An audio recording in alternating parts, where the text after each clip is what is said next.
A lot of things have happened in the world of football. Ousmane Dembele winning the Ballon d'Or, and the Yamin Lamar fans crying all over, which is fine, which is fair. We've seen Chelsea stink up in the last 2 games in the EPL, right? Hello guys, good to be on the show again. We're here to discuss Chelsea, Liverpool, and also Manchester United. The last time we were here on the show, a lot of things have happened in the world of football. Ousmane Dembele winning the Ballon d'Or, and the Yamin Lamar fans crying all over, which is fine, which is fair. And also we've seen Pep turning from playing good football to around football. What we'll be discussing today, a lot to unpack. But let's start with Chelsea. Chelsea, the net spend king, the club. What did he say? Biola, please correct me again. I think I need to get used to. I need to get used to that. When you start winning. Emotional, damn it! When you start Come winning. on, relax. Thank you, man. Thank you for doing that job. I think he needed it. Relax. Chill. There are some things you just have a mental block. Regardless of however you've prepared ahead, once you just get to that time, it gets off your head. But it's good. Is it fair to say you have Chelsea beef? The fact that they are champions. Nah. Doing you one kind. No beef. Like I always say, it's an invitational tournament. Who cares? We've seen Chelsea. We've seen Chelsea. Even when it was not an invitational tournament, he had not played in it for once. So I understand. Don't worry. Well, we've seen Chelsea stink up in the last 2 games in the EPL, right? We've seen them stink all over, losing to Manchester United. A dreadful Manchester United. Champions League and EPL. A dreadful Manchester United losing. Yeah, they'll come with the excuse of because it was 1 man down. Red card to the goalkeeper, 10 men against Manchester United. I know, Biola, you've been to Manchester United. You have your own say looking at that game and how it happened. And also losing to Bayern Munich at away in the Champions League. Them coming back to the Champions League. And Bayern Munich just slapped them in the butt, making them to understand that you guys, come on, regardless of whatever the invitational tournament you won, this is the big boy stage. This is how it is. And we saw Chelsea just stink up all over the place. Chimamaka, let's talk about Chelsea. Is it too early to judge 5 games in the EPL, 1 game in the Champions League, 1 game in the Carabao Cup? That's 7 games all in total. Net spent king, as they say, £2 billion invested squad, right? 90 million on Garnacho and Gittins, and that left wing is still an issue for Maresca. So what's your take, being the Chelsea fan? Well, I'd like to correct so many things, especially from you. You're quick to say 2 billion spent, and you never say the amounts that have been sold out or have been made in the course of the 2 billion. Come on, era. guy. Come on, give me credit. I said net spend king. Is what I'm telling you. Yes, at least I'm giving you guys the flowers. Net you are spend quick king. To say 2 billion, but you're not quick to say we've actually sold nearly 1 billion. Good. Okay, so 1 billion. That being said, 1 billion. 1 billion invest. 1 billion squad of investments. I correct myself, right? So that are you okay? Said, yeah, I'm very good. That being said, well, I would say it's too early to actually judge Maresca. Why? Because it's actually his 2nd season, and in his 1st season we saw what he could actually do. So being in the Champions League first, it's not actually going to be a ride in the park for him. In the Champions League, I can tell you that the 3 goals that Bayern Munich scored were all errors by Chelsea defender. So which means if those mistakes were taken care of, we wouldn't be having this conversation. That's about the Champions League. Now, from coming to the Manchester United match, an early red card to Sanchez because I don't know what he was thinking.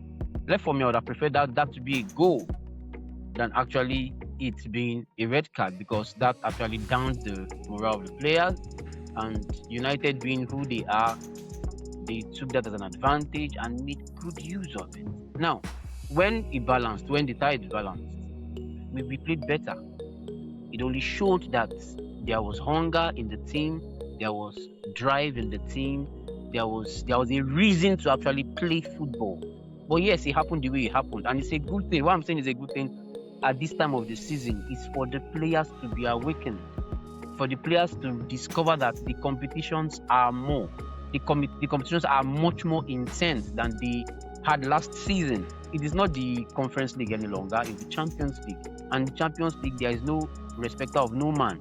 They beat you flawless, either you are the Champions League, Club World Cup winners or not. They'll teach you football there. So that being said, I like as this happened actually, so that the players will be alert, the players will be aware. Then Maresca would also we need to actually know what to do in terms of pressure, like we had against United. He made some abysmal substitutions, in my opinion. After the red card, it felt like he didn't know what to do. As soon as the red card happened, he felt that he lost his footing and didn't have an idea of what to do. He made 3 substitutions. Yes, we know Palmer was injured, but why the hurried substitution after the red card? Well, I think according to the in your own opinion, in my own opinion, it would have worked well for Chelsea if Palmer was taken out because he was injured and the player was taken out in the space of that 1 minute, because that would actually, after the red card, be seen as one substitution. I don't know if you understand. So they already took out 2 players in the space of 1 minute, which actually would have counted. But the loss was the fact that Palmer went out. That was the third substitution. That was what crippled the team. Now we know he was injured, but with an added winger, it would have helped the team. We discovered that we played most of our footballs in the midfield, and we are trying to battle out a United that plays most of their football in the midfield.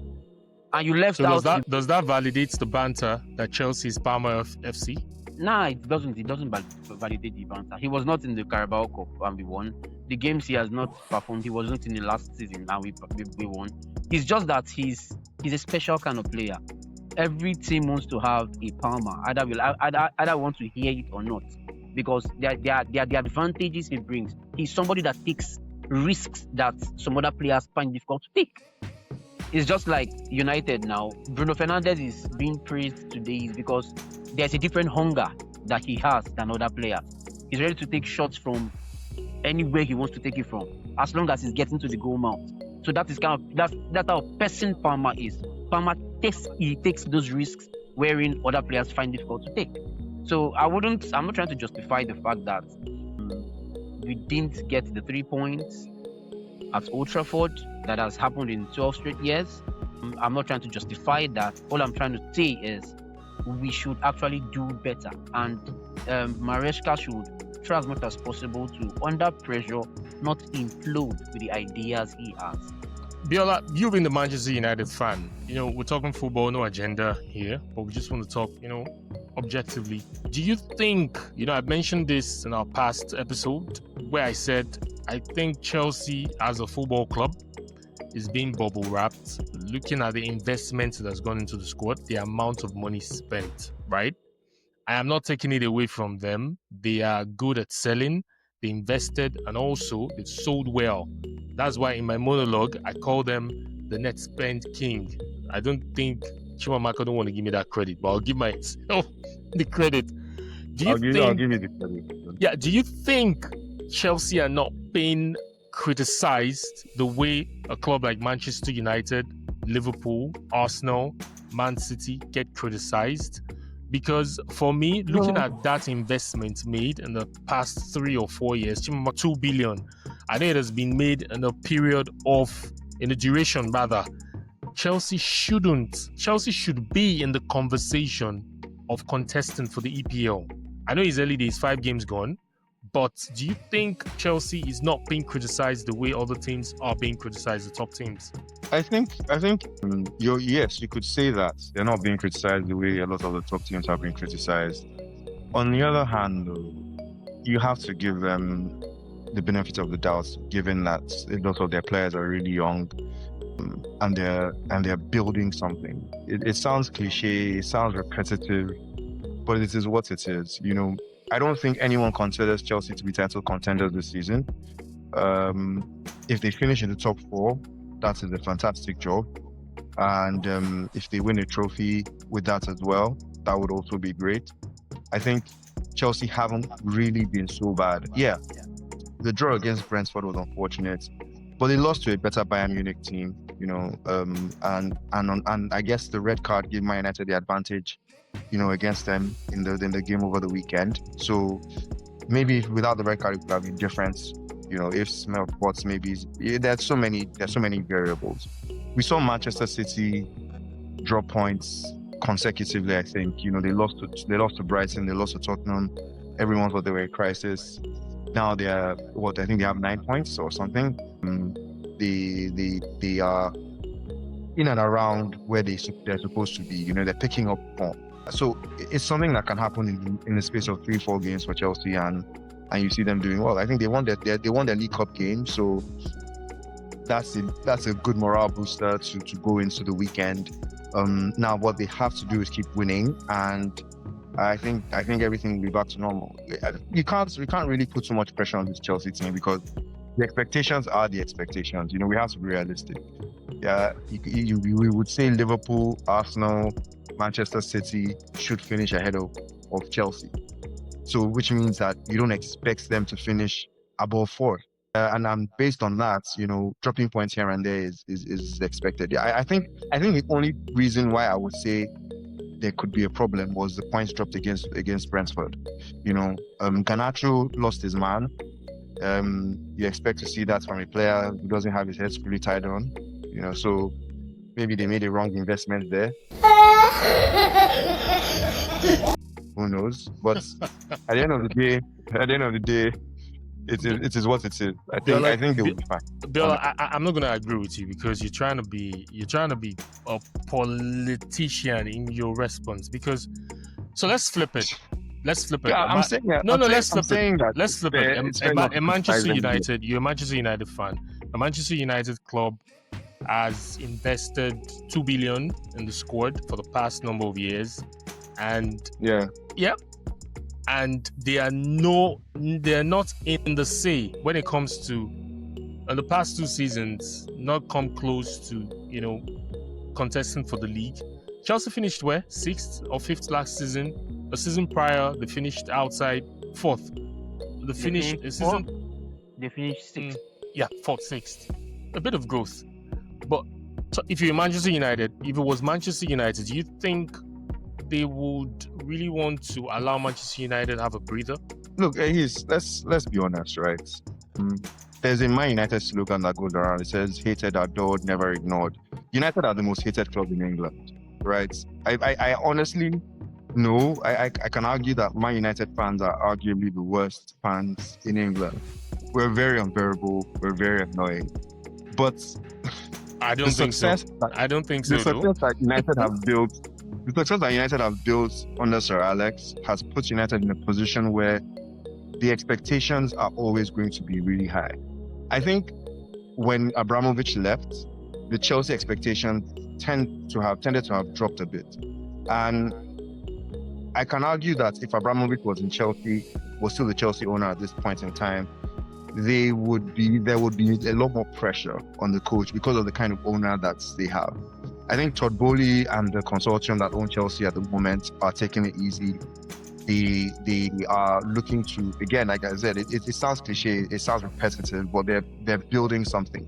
And I think you have to give Chelsea about another year or 2 to see where they're going with the squad. The criticism that United would get, the criticism that Arsenal would get is a bit different. Yeah, and you can't really say that Chelsea are on the same level as those clubs. Yes, they've won the Champions League, Europa League, everything and everything. But the truth is, Chelsea are like a team that really started kicking in again 20 years ago, right? And they've dropped off, after a while. Arsenal are a legacy big team. Liverpool are a legacy big team. Man United are a legacy big team. Even Man City, no one is criticizing Pep. No one is saying Pep is not doing well. even though he didn't win the league last season. I don't think he won anything last season. Yeah, he didn't win anything last season. Yep. Right, and no one is like, oh, Man City are in crisis, what's going on, blah blah blah. Chances are, if they don't win anything this season, no one's going to talk about it, you know, and that's just because they're not a big team. And I think Chelsea are probably above Manchester City in that big team hierarchy, and I think the pressure will come if Chelsea don't do well at the end of the season. Right now, it's still early days to say, oh, you know, they're not competitive and all of that. I honestly believe that even Chimamaka would agree with me that if Chelsea finish 6th without a trophy this season, there will be pressure on Maresca. You know, a lot of pressure on Maresca. The fans are not going to have it, and you know, the expectation is still finish in the top 4, win a trophy. And then by next season, the player should have developed a level where you can say, let's compete for the title. So I think we have to just give them time and see where they get to at the end of the season. Well, in addition to what Biola is saying, I totally understand all you've said, and actually you are right on all fronts. Now, looking at what Chelsea is doing presently, under Abramovich, he was ready to buy the best players in football. So the philosophy presently is quite different. You have owners who are looking at bringing in the best young talent and shaping them up to becoming world-class players in the later future. And that is actually what is holding everybody back, believing that Chelsea shouldn't be going in for the title. That is why the eyes are off Chelsea for now, because there is this look over these young players that are coming in and believing they are still young boys who still have to gel, who still have to play more football together before you start calling them title contenders. So that is one thing that has taken the eyes off Chelsea. And in Ace's thought process, he believes Chelsea is actually a big team that needs to also have the floodlights on them too as well, irrespective of being that the fact they have young boys or young players there. Now, he's totally right with that. Chelsea is actually a big team. Either we want to say it's the left way or the right way. They're actually a big team, and as it stands, they should also have the floodlights on them. Exactly, I agree. That's the truth. So, irrespective of we looking at the fact that we have young boys, it's not an excuse for having to fail. Yeah, luckily last season, not luckily, we won the Conference League because we were tipped to actually win it.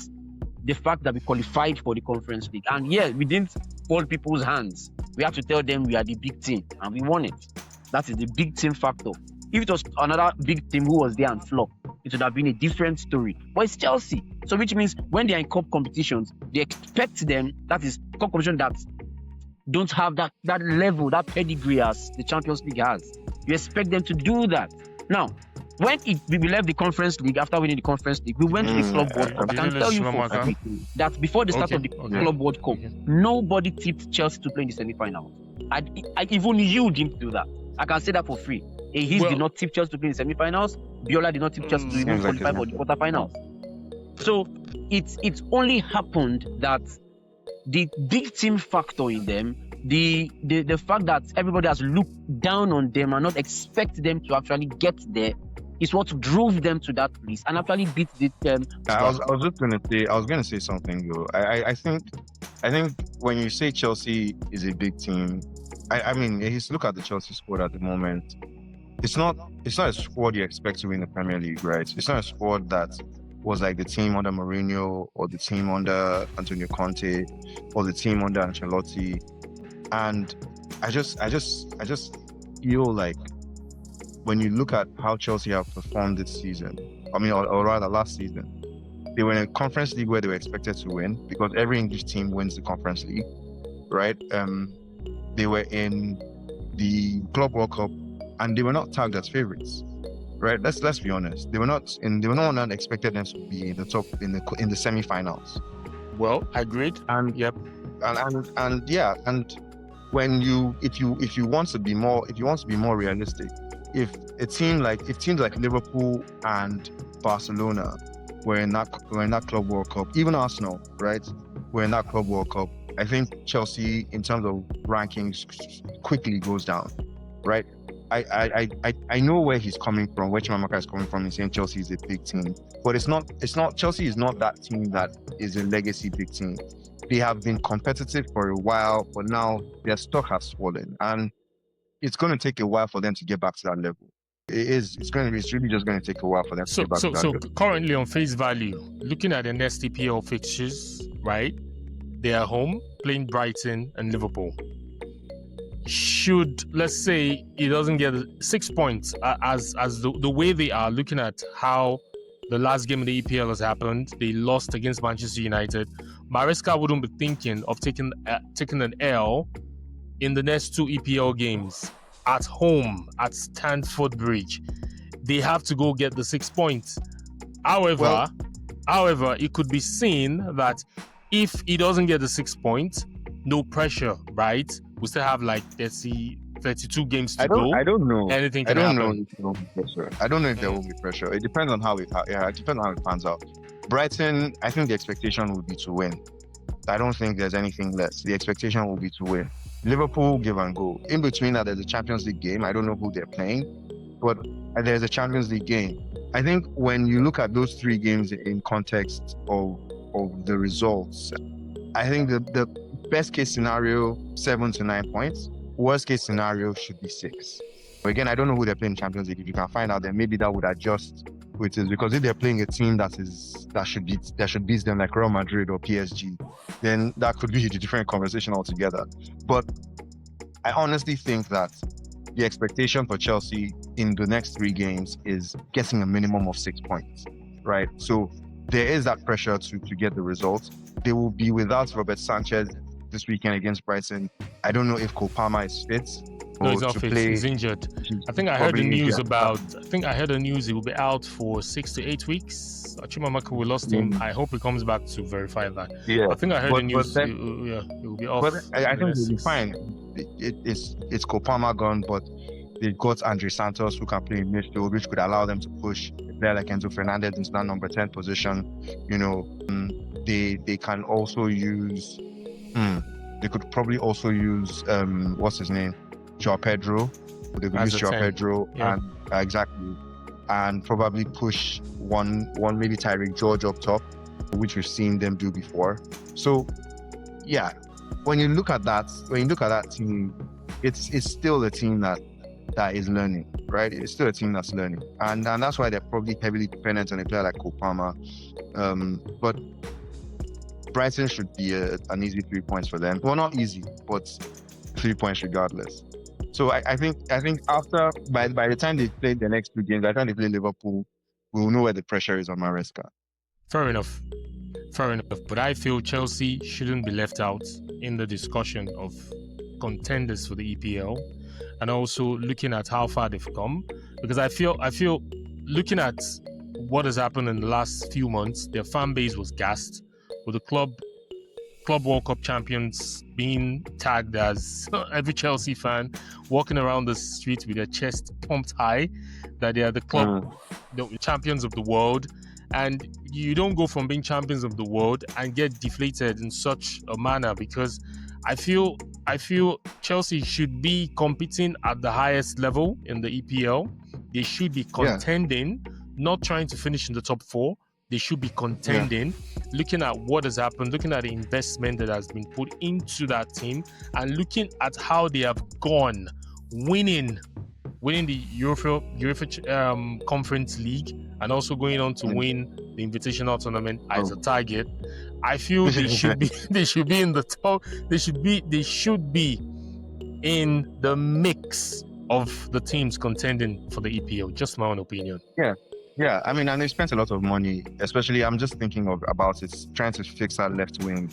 They brought in Raheem Sterling, they brought in Alejandro Garnacho, they brought in Jamie Gittins, and you can let's be honest, right? You see the drop in quality 90 million.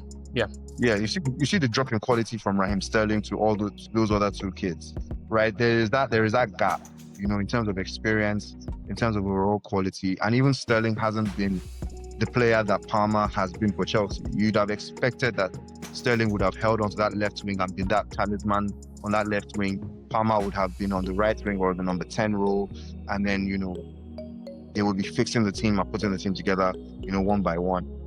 But I still believe that there's time. There's a lot of time for Chelsea to become competitive again, and a few lucky runs, a few good results. The tide is in their favor, and things are going well for them. I think you can clearly see that João Pedro's form has slightly dipped. Yep. And they have really depended on him to get them the goals and to really hold the line, in that front line.